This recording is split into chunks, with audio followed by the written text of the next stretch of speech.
Né? Graças a Deus.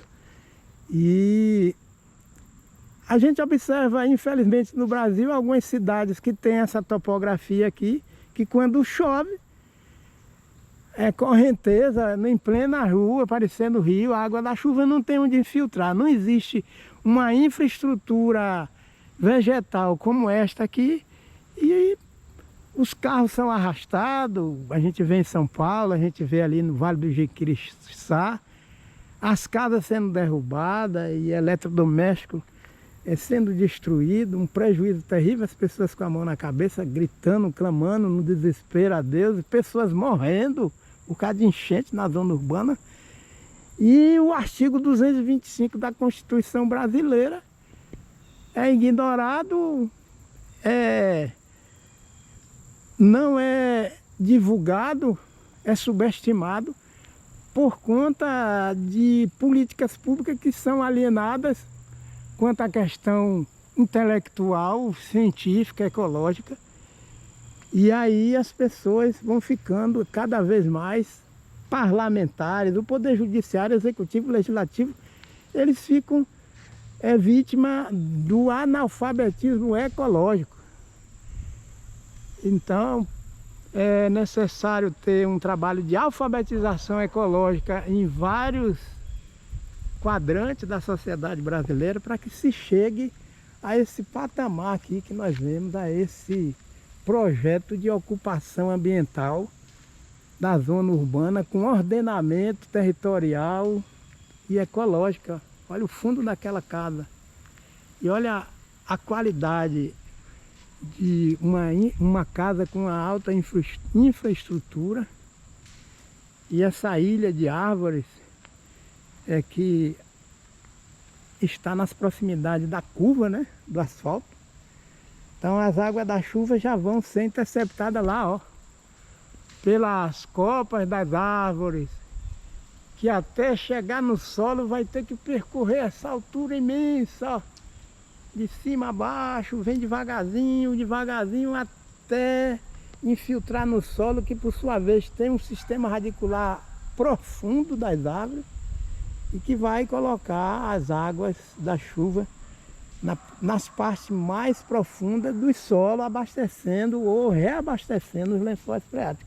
Olha essa casa, onde ela está.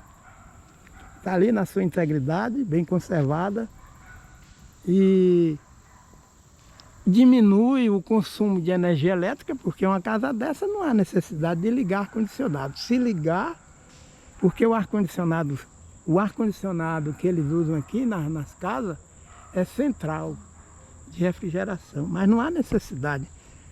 Não há necessidade dessas casas aqui estar usando central de ar, de refrigeração. Olha onde ela está. Olha aí embaixo, eles ainda plantam, fazem um plantio de gramínea, um anel de gramínea circulando o solo e as árvores. Está aqui, é isso? Para evitar a danificação do sistema radicular destas árvores. Quando não, eles fazem essa prática aqui, ó. Eles varrem as canaletas que estão sendo obstruídas com folhas das árvores, colocam no vasilhame. Eu passei aqui, a dona dessa casa estava fazendo isso. Passei com a Socorro outro dia, e junta aqui, ó.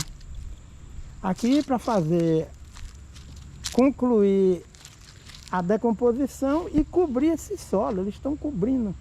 Esse solo aqui estava descoberto, essa rampa.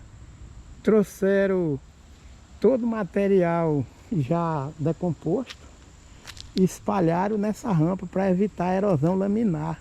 E aqui, ó, já é uma prática de contenção de erosão laminar, porque a erosão laminar, olha, vejam bem, com toda essa cobertura vegetal, esse solo está sofrendo efeito da erosão laminar. Agora imagine, hein? Mas eles já estão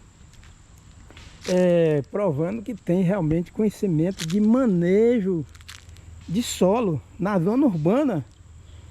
E isso aqui, Ou seja, qualquer proprietário de qualquer residência dessas, se tiver a oportunidade de possuir uma propriedade rural, vai dar aula de manejo de solo, né? Porque a gente não pode garantir, mas talvez eles não tenham. Quem tem casa aqui não tem sítio, não tem fazenda, mas vocês viram o manejo do solo. Aqui é essa ilha. E a rua prossegue com esse mesmo manejo de solo. Aqui não é gramínea, é uma espécie herbácea de folha larga. Mas agora imagine, tem arbusto, tem árvores e eles ainda plantam gramíneas, formando esse cordão aqui, ó. Vocês estão vendo? Nós estamos vendo? Para evitar o impacto de água da chuva sobre o solo, para evitar a perda de água. E lá no fundo a gente observa o acúmulo de biomassa seca que vai passar pelo processo de reciclagem.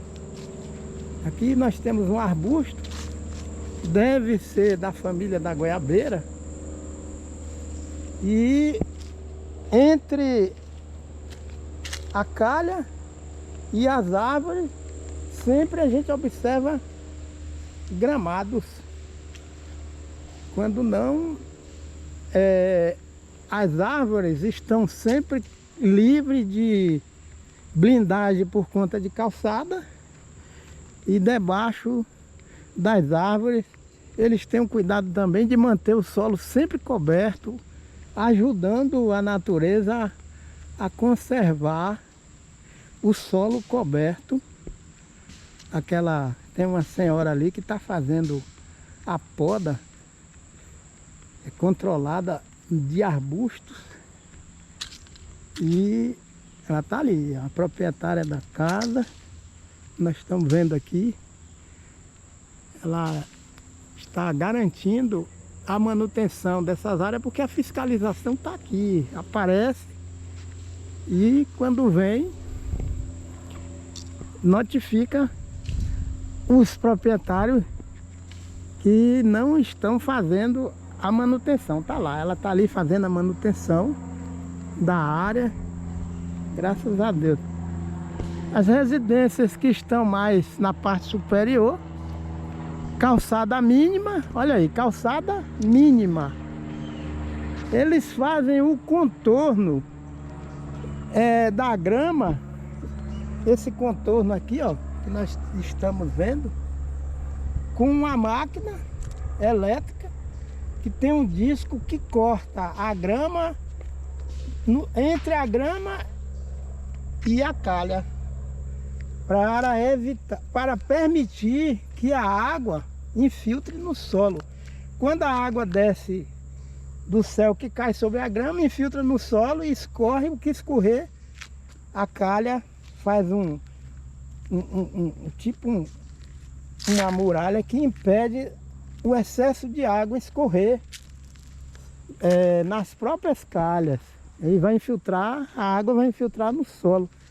Então tá lá, ó, por trás daquela casa nós temos quebra-vento formado por árvores. Olha a incidência de sombra nesta casa, ó.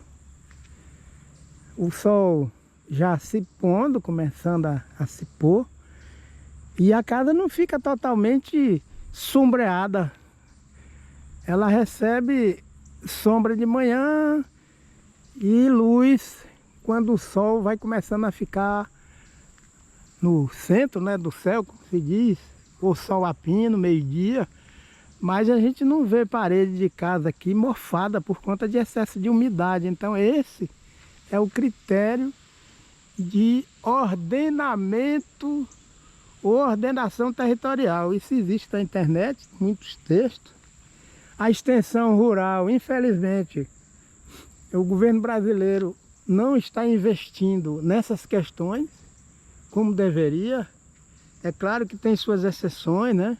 A gente vê ali Belém, a capital das mangueiras.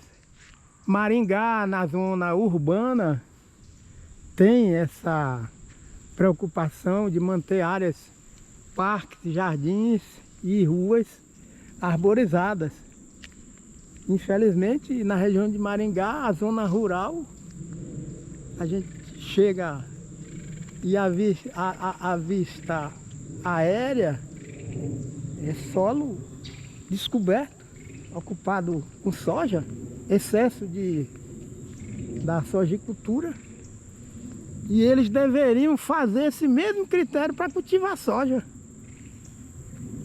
Talhões de árvores intercalado com cultivo de soja. E já existe esse experimento no Brasil, o resultado que eu já vi, texto, já li, graças a Deus, mas só que existe uma predominância da bancada ruralista que, infelizmente, são analfabetos, ecologicamente falando, e aí o que vem a acontecer é que somente o cuidado com o meio ambiente na zona urbana não vai resolver. Aqui existe esse mesmo zelo pelas questões ambientais, tanto na zona rural como na zona urbana. É o mesmo padrão. Eu cheguei e fiquei admirado, porque eu passo aqui às vezes e fico olhando as pessoas, proprietários de casa, eles fazendo manejo ecológico e de uma forma consensual, é consensual. Então existe uma harmonia